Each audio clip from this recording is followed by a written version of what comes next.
Hola, buenas tardes.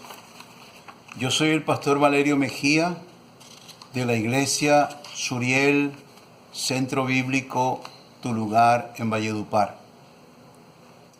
Esta es una entrevista que estoy dando para un grupo de estudiantes del Instituto Ebenezer.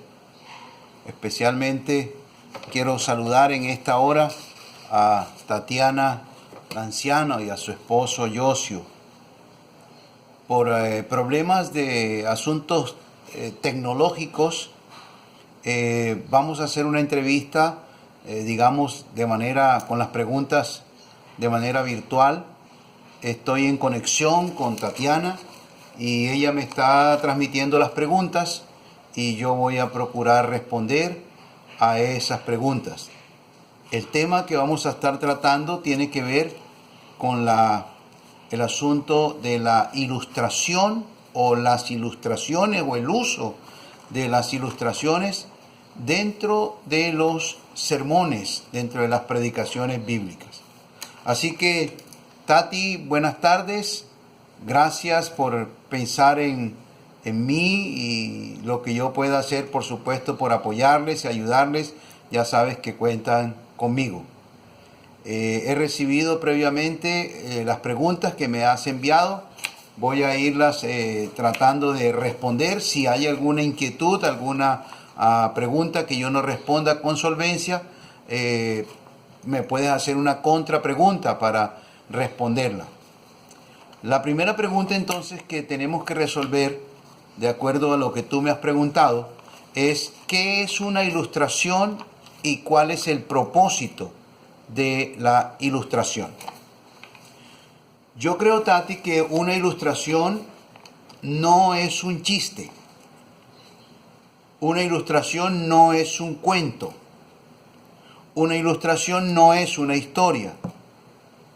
He visto muchísimos predicadores, especialmente cuando tienen un auditorio nuevo que no conocen, comienzan siempre haciendo como chistes. Y generalmente son unos chistes flojos que no tienen nada que ver con el asunto. Me imagino yo que lo hacen para entrar un poquito en calor y desarrollar un poco de empatía con el auditorio. Pero de todas maneras, a veces son chistes que no vienen al caso, que no tienen nada que ver ni siquiera con el mensaje que van a presentar. Yo creo que una ilustración es como una imagen mental que el predicador presenta al auditorio y cuyo propósito es clarificar una idea, cuyo propósito es explicar o ampliar más bien la explicación de un determinado texto. El propósito final siempre tendrá que ser la ampliación o el arrojar luz a un determinado punto o a un determinado texto. Es decir, ampliar el horizonte del conocimiento de ese punto o de ese texto.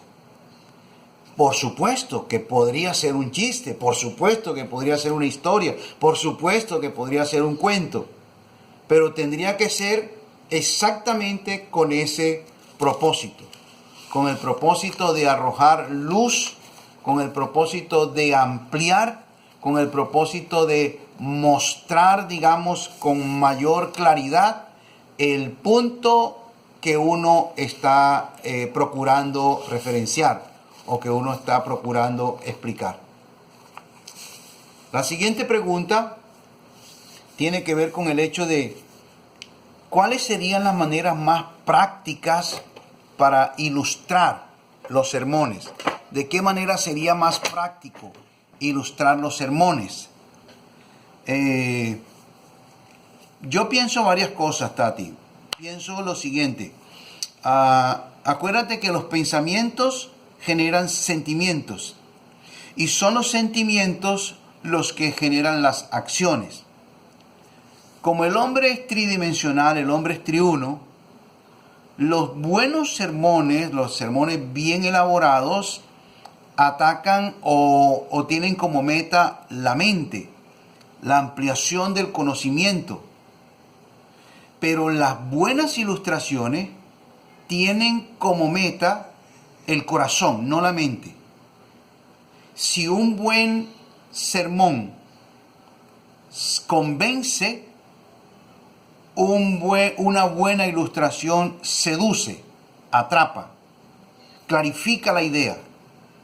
Así que la manera más práctica para aplicar ilustraciones es cuando tienes un punto que necesita ser clarificado, cuando tienes un punto que necesitas ampliar, cuando tienes un punto que necesitas que la persona lo lleve claro, lo tenga claro en su corazón. ¿Tú crees que se puede realizar un sermón sin necesidad de utilizar las ilustraciones? Sí. Sí se puede hacer un buen sermón sin necesidad de utilizar ilustraciones. Por supuesto que eso depende mucho del expositor. Si el expositor es un expositor ameno, recursivo, con un buen don de enseñanza, haciendo una predicación expositiva, sí podía ser un muy buen sermón sin necesidad de utilizar ilustraciones. Pero por supuesto que si utiliza ilustraciones, claro que esas ilustraciones van a ser muchísimo, le van a dar muchísima más vida a su sermón.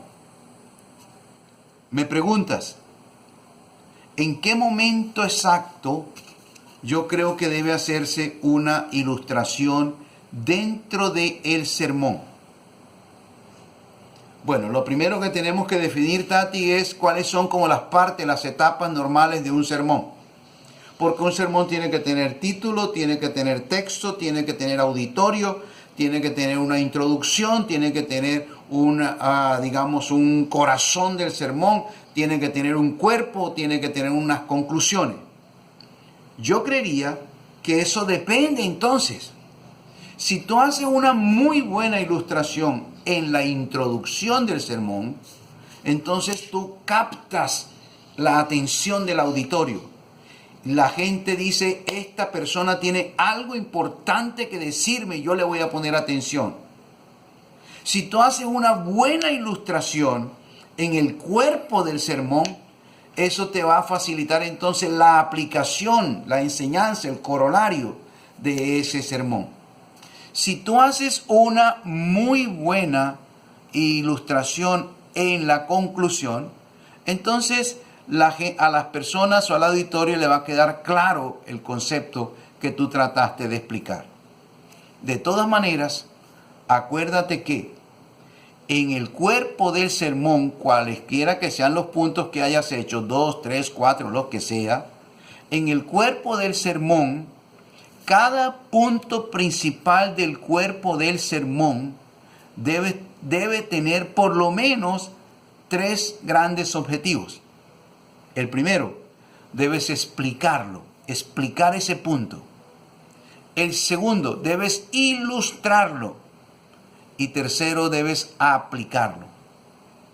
Hay personas que no aplican esos 3 conceptos a cada punto principal, sino que se lo guardan todo para aplicarlo en la conclusión del sermón, solamente en la conclusión, en la parte final. Y entonces en la parte final explican, ilustran y aplican. También es válido, pero yo creo que sería mucho más, un sermón mucho más bonito, mucho más hermoso, mucho más claro, si en cada punto principal del sermón tú puedes explicarlo, tú puedes ilustrarlo y tú puedes también aplicarlo. ¿Cuántas ilustraciones debe tener un sermón? Pues eso depende. Eso depende, como dice el dicho, no tantas que queme el santo, ni tan pocas que no le alumbre. Hay sermones que pueden tener muchas ilustraciones. Hay otros sermones que 1 o 2 bastan. Eso depende del tipo de sermón, eso depende del auditorio, eso depende de muchas cosas. Lo que sí es verdad es que debemos tener mucho cuidado porque hay un peligro muy grande en cuanto a ese asunto de las ilustraciones.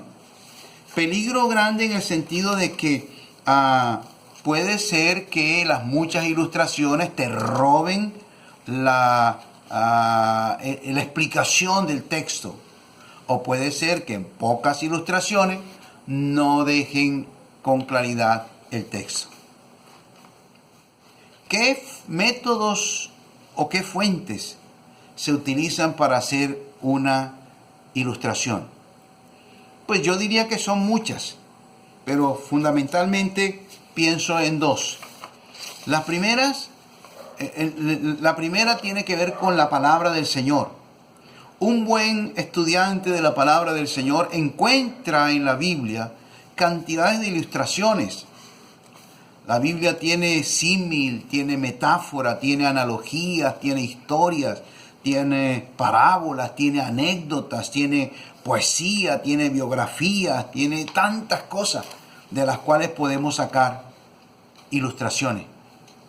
Pero también las ilustraciones también pueden venir de las experiencias de la vida. Y las experiencias pueden ser tuyas o pueden ser de otros.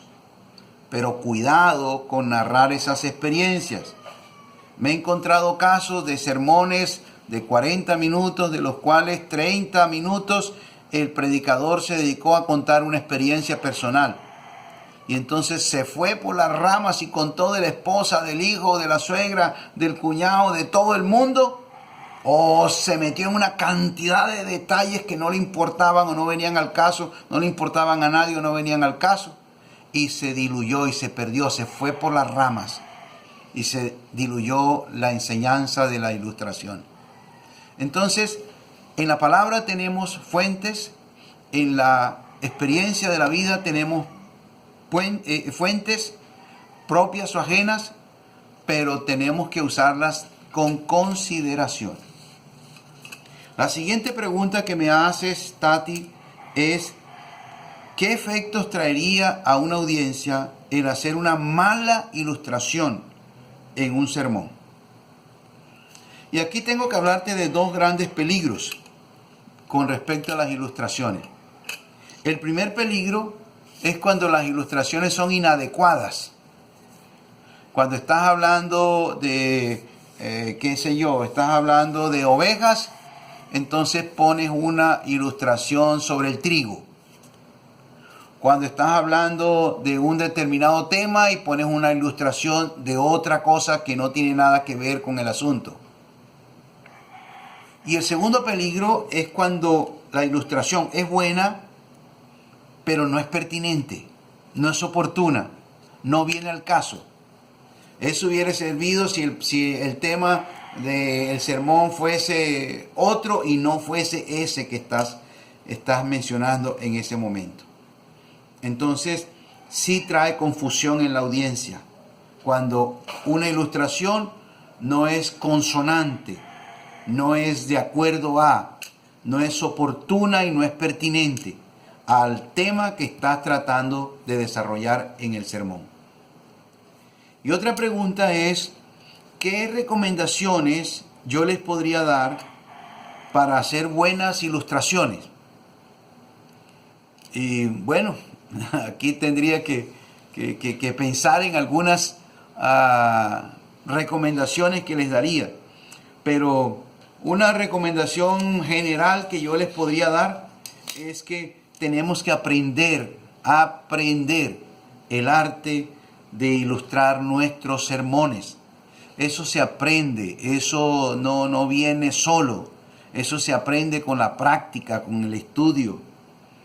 Nuestros sermones tienen que ser sermones amenos, agradables. Si tú recuerdas, dentro del proceso, digamos, de la elaboración de un sermón, vienen como las tres partes especiales, digamos, de la investigación de un sermón.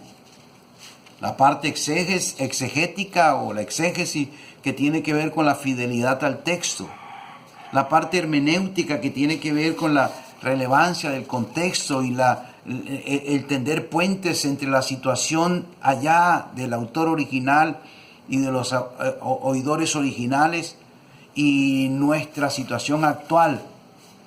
Y la tercera parte que tiene que ver con lo homilético.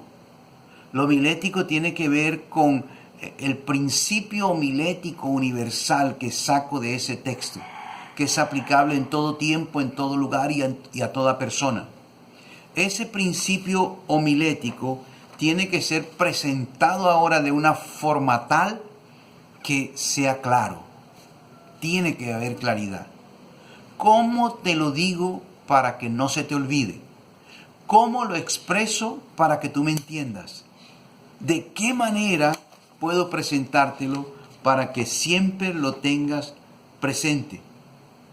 Y ese es entonces el principio de este proceso, la claridad. Pero además yo creo que no solamente es necesario aprender a ilustrar, hacer que nuestros sermones sean agradables y amenos, que toquen el corazón, que lleguen al corazón de las personas, que seduzcan y que atrapen con esa idea preciosa que nosotros estamos tratando de comunicar, sino que además tenemos que leer mucho. Tenemos que leer historias, tenemos que leer biografía de grandes hombres, tenemos que leer de eventos para que de allí nosotros podamos sacar ejemplos, podamos sacar ilustraciones, podamos sacar modelos. Acuérdate lo que decían nuestros viejos aquí en la provincia. Una imagen vale más que 1000 palabras. Y más allá de todas las cosas, nosotros vivimos en una cultura visual. Esa cultura auditiva en la cual vivieron tal vez nuestros abuelos ya no es tan real. Ahora vivimos en una cultura de imágenes, de sonidos. Vivimos en una cultura visual.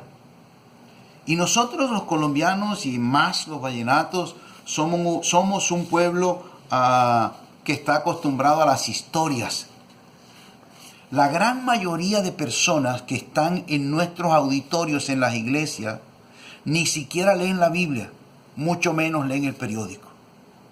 Eso quiere decir que están acostumbrados a las historias. Eso quiere decir que su mente está entrenada y apropiada para aprender, captar imágenes mentales y de allí elaborar su propia historia. De allí la importancia entonces de las ilustraciones. De allí la importancia de volvernos maestros de las ilustraciones. Por otro lado, Jesucristo fue un tremendo maestro de las ilustraciones, fue un contador de historias fabuloso. Todas las verdades fundamentales del Evangelio las explicó de manera sencilla. Y no se puso a decir cuáles eran los requisitos y las condiciones del reino de los cielos, no lo explicó. Pero dijo, el reino de los cielos es como... Y contó una historia. El reino de los cielos es semejante a... Y contó una historia. Entonces, nosotros tenemos que, como fieles discípulos del Señor, aprender a contar historias. Y las historias están en la Biblia y las historias también están en la vida diaria. No sé si esto ha sido suficiente. De todas maneras, te agradezco, Tati, la oportunidad de compartir estos pensamientos con ustedes. Y ya sabes que todo lo que yo pueda hacer para apoyarles y para ayudarles, cuenten conmigo, lo haré con muchísimo gusto y espero entonces que esto les haya servido. Te mando un abrazo cariñoso en Cristo, muchas bendiciones y muchos saludos para Joshua y para todo el equipo. Que Dios los bendiga. Los quiero mucho.